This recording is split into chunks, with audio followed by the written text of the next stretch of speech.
올해도 이제 며칠 남지 않았습니다. 달력을 넘기다 보면 문득 이런 생각이 듭니다. 올해 참 많이 버텼구나. 잘 해냈다는 말보다 살아남았다는 말이 더 어울리는 한 해였을지도 모릅니다. 열심히 살았는데 결과가 따라주지 않았던 순간도 있었고, 괜찮은 척 웃었지만 속으로는 많이 무너졌던 날들도 있었을 겁니다. 그래서 오늘은 무언가를 더 이루자는 이야기가 아니라, 더 잘 살아야 한다는 이야기가 아니라 조용히 회복에 대한 이야기를 해보려 합니다. 요즘 우리의 현실은 자주 겨울에 비유됩니다. 차갑고 단단하게 얼어붙어 있고 어디서부터 녹여야 할지 모를 것 같은 시간들. 아무리 애써도 쉽게 나아지지 않는 상황 속에서 우리는 스스로에게 묻습니다. 나는 언제쯤 다시 괜찮아질 수 있을까?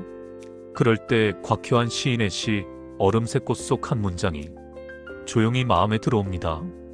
눈과 얼음의 틈새를 뚫고 가장 먼저 밀어올리는 들꽃, 그게 너였으면 좋겠다. 처음 이 문장을 마주했을 때는 누군가에게 건네는 말처럼 들립니다. 차가운 세상 속에서 어떻게든 다시 일어서길 바라는 누군가를 향한 소망 같기도 합니다. 하지만 이 문장은 읽을수록 방향을 바꿉니다. 말을 건네는 대상이 점점 흐려지다가 어느 순간 그 말이 정확히 자기 자신을 향하고 있다는 걸 깨닫게 됩니다. 너라는 말이 어느 순간 나로 바뀌어 읽히기 때문입니다. 그때부터 이 문장은 더 이상 응원의 문장이 아니라 하나의 질문처럼 느껴집니다.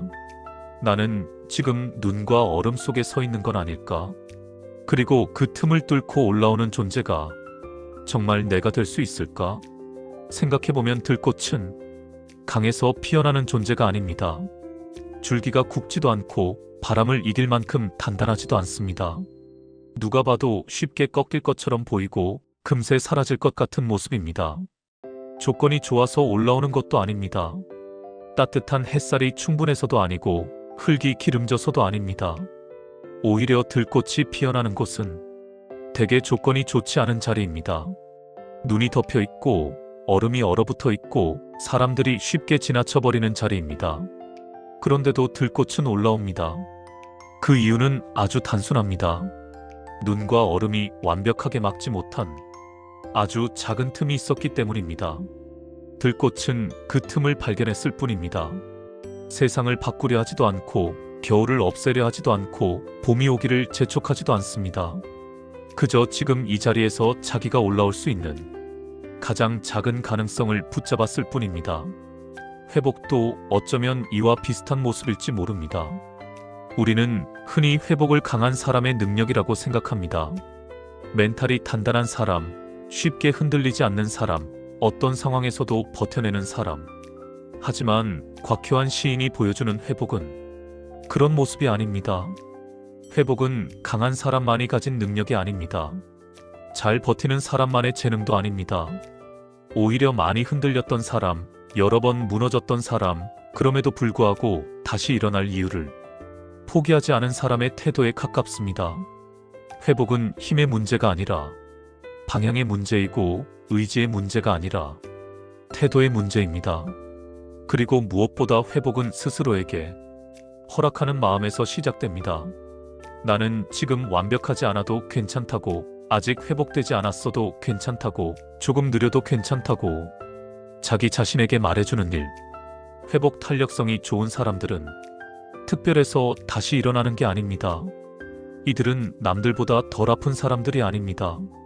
오히려 더 깊이 아파본 사람들일지도 모릅니다.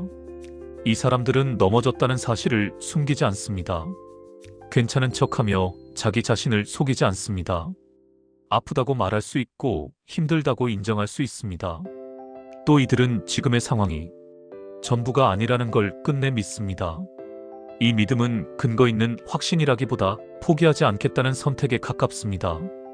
그리고 무엇보다 아주 작은 희망이라도 스스로 꺼뜨리지 않습니다.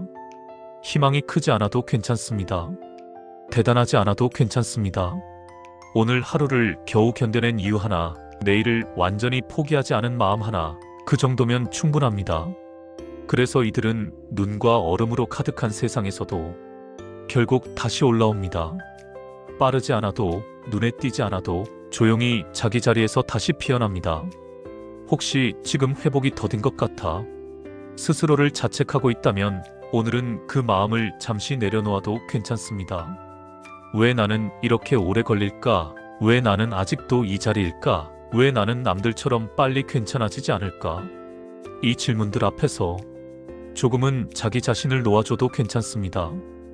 회복은 속도의 문제가 아니라 허용의 문제이기 때문입니다. 얼마나 빨리 나아지느냐보다 얼마나 자신에게 머물 수 있느냐가 더 중요합니다. 아파도 괜찮다고 말해주는 것, 지쳐도 괜찮다고 인정해주는 것, 오늘은 여기까지 와준 것만으로도 충분하다고 말해주는 것, 그게 바로 회복의 시작입니다. 들꽃은 스스로에게 채찍을 들지 않습니다. 왜 아직 피지 못했느냐고 자책하지도 않습니다. 그저 자기 속도로 올라옵니다. 회복도 그렇게 와도 됩니다. 눈과 얼음이 아직 사라지지 않았어도, 세상이 여전히 차가워도 지금 이 자리에서 아주 작은 틈 하나만 발견할 수 있다면, 그리고 그 틈을 향해 한 발짝만 내디딜 수 있다면 그게 바로 회복입니다. 그래서 이 문장은 응원이 아니라 기도처럼 남습니다. 눈과 얼음의 틈새를 뚫고 가장 먼저 밀어올리는 들꽃, 그게 너였으면 좋겠다. 아니, 그게 바로 당신이었으면 좋겠습니다. 이제 이야기를 조금 다른 장면으로 옮겨보겠습니다. 김시태 시인의 시 크리스마스를 위하여에는 이런 문장이 나옵니다. 조그만 카드 속에 정성을 담던 그 소년들도 돌려주소서. 살면서 가장 소중한 것이 무엇인가를 깨닫게 해주소서. 이 문장을 처음 읽으면 자연스럽게 크리스마스를 떠올리게 됩니다. 트리와 불빛, 캐럴과 선물, 연말에 들뜬 공기 같은 것들 말입니다. 하지만 조금만 더 가만히 들여다보면 이 문장은 단순히 계절이나 기념일을 말하고 있지 않다는 걸 느끼게 됩니다. 이건 크리스마스에 대한 문장이기보다 삶 전체를 향해 올리는 하나의 기도처럼 들립니다. 시인은 무언가를 더 많이 달라고 말하지 않습니다. 더 좋은 날이 오게 해달라고도 하지 않습니다. 그저 돌려주소서라고 말합니다. 조그만 카드 속에 정성을 담던 그 소년들을, 그리고 살면서 가장 소중한 것이 무엇인지 다시 깨닫게 해달라고. 이 기도는 무언가를 새로 얻고 싶어서가 아니라 이미 가지고 있었지만 어느새 잃어버린 것들을 다시 떠올리고 싶다는 마음에 가깝습니다. 어릴 적 우리는 크리스마스를 기다리며 시간을 셌습니다. 달력을 보고 날짜를 하나씩 지워가며 아직 오지도 않은 그날을 상상하는 것만으로도 마음이 들떴던 시절이 있었습니다. 그때 우리는 카드를 썼습니다. 지금 생각하면 조금 서툰 글씨였고 문장도 엉성했지만 그 안에는 분명한 마음이 들어 있었습니다. 누군가를 떠올리며 이 말을 쓰면 좋을지 고민했고 한 줄을 지우고 다시 쓰면서 괜히 더 예쁘게 보이길 바랐습니다. 카드 한 장이 대단한 선물이 될 수 있다고 믿던 시절이었습니다. 그 시절이 유독 예쁘게 기억되는 이유는 선물이 많아서가 아닙니다. 받은 것이 많아서도 아닙니다.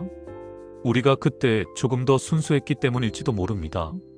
순수함이란 아무것도 모른다는 뜻이 아니라 마음을 숨기지 않아도 되었던 상태에 가깝습니다.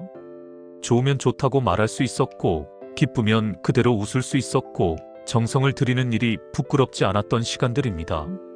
하지만 어른이 되면서 우리는 많은 것을 얻었습니다. 경험도 쌓였고, 세상을 읽는 눈도 생겼고, 사람을 이해하는 방식도 조금은 달라졌습니다. 현실적인 판단을 할 수 있게 되었고, 손해와 이익을 계산할 줄 알게 되었고, 마음을 쉽게 내보이지 않는 법도 배웠습니다. 그 과정에서 우리는 조금씩 달라졌습니다. 조금 더 단단해졌고, 조금 더 조심스러워졌고, 조금 더 혼자가 되는 법을 배웠을지도 모릅니다. 하지만 그만큼 순수함은 조금씩 내려놓고 살아왔는지도 모릅니다. 예전처럼 아무 이유 없이 정성을 들이지 않게 되었고, 괜히 마음을 드러냈다가 상처받을까봐 미리 거리를 두게 되었고, 기대하지 않는 쪽이 덜 아프다는 걸 알게 되었기 때문입니다. 그래서 우리는 어느 순간부터 카드를 쓰지 않게 되었습니다. 마음을 적는 대신 짧은 메시지를 보내고 정성을 담기보다는 무난한 말을 고르게 되었습니다. 그렇다고 해서 그 아이가 완전히 사라진 건 아닙니다. 아직도 우리 마음 어딘가에는 정성을 담아 카드를 쓰던 그 아이가 살아 있습니다. 다만 너무 오래 불러주지 않아서, 너무 바쁘게 지나쳐서 조금 깊숙한 곳으로 물러나 있었을 뿐입니다. 회복이란 새로운 사람이 되는 일이 아니라 그 아이를 다시 불러내는 일일지도 모릅니다. 더 잘하려 애쓰는 것이 아니라, 더 단단해지려 애쓰는 것이 아니라, 조금 느려도 괜찮다고, 조금 서툴러도 괜찮다고 스스로에게 말해주는 일. 어른이 된 우리는 자기 자신에게 너무 쉽게 채점을 합니다. 이만큼 했으면 부족하다고, 이 정도로 흔들리면 안 된다고, 아직 멀었다고 말합니다. 하지만 그 아이는 그런 말을 듣고 자라지 않았습니다. 그 아이는 잘하려고 애쓰는 것만으로도 충분히 인정받을 수 있었고, 정성을 들였다는 사실만으로도 의미가 있던 시절을 살았습니다. 회복이란 그 시절의 기준을 잠시 다시 꺼내보는 일일지도 모릅니다. 완벽하지 않아도 괜찮고, 서툴러도 괜찮고, 지금 이만큼이면 충분하다고 말해주는 것. 김시태 시인이 크리스마스를 통해 우리에게 묻고 있는 것도 어쩌면 바로 그것입니다. 지금 당신이 붙잡고 있는 것들 중에서 정말 소중한 것은 무엇인지, 그리고 이미 충분히 소중했지만 잊고 지내온 것은 무엇인지. 조그만 카드 속에 정성을 담던 그 소년을 돌려달라는 이 기도는 과거로 돌아가고 싶다는 말이 아니라, 그 시절의 마음을 지금의 삶 안으로 다시 불러오고 싶다는 바람에 가깝습니다.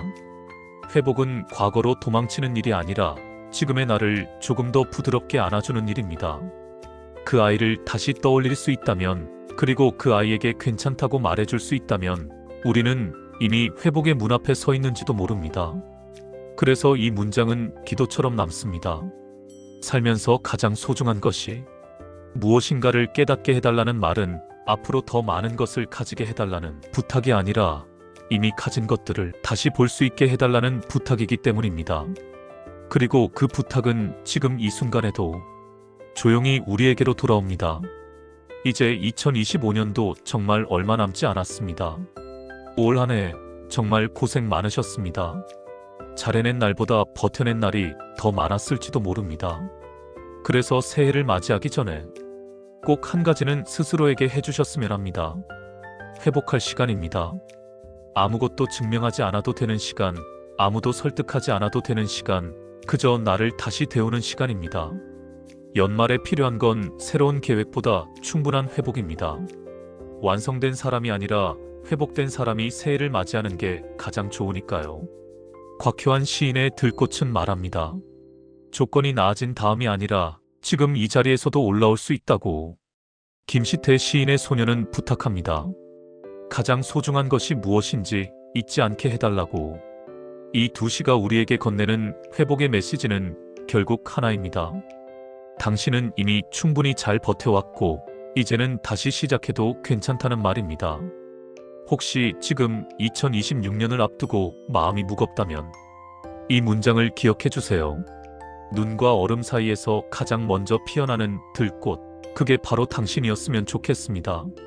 조그만 카드에 정성을 담던 그 아이가 여전히 당신 안에 살아있기를 바랍니다. 남은 2025년의 시간 동안 조금 더 회복하고, 조금 더 따뜻해지고, 조금 더 나 자신에게 친절해지세요. 여기까지 정말 잘 버텨오셨습니다. 그리고 이제 다시 시작해도 괜찮습니다.